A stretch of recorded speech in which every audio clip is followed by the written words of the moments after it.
you squirt water among stones or hit me or anything.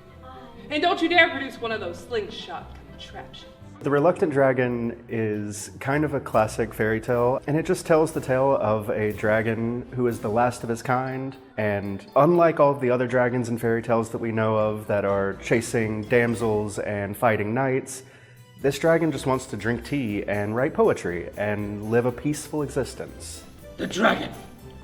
He just leans back and sucks in a huge, great breath, and all the sheep within miles around go flying down his throat! Because it's such a childlike story and evocative of, fairy tales that we all read as kids. You've been reading about battles, lad. Now you got one. Our take on it is told through the lens of children at a sleepover telling each other a story. Our costuming is all pajamas. Our set is made to look like a big blanket fort.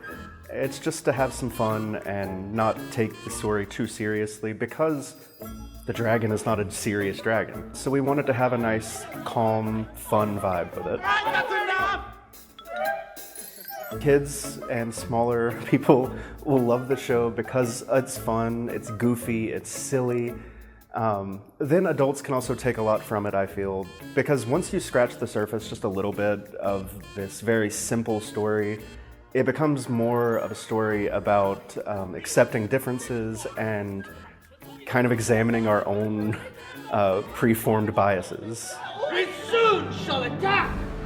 With spear or with axe, the dragon which lives upon the downs!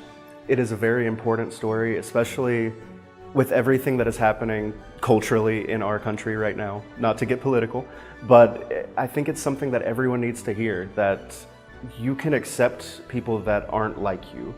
They're not a threat just because they're different.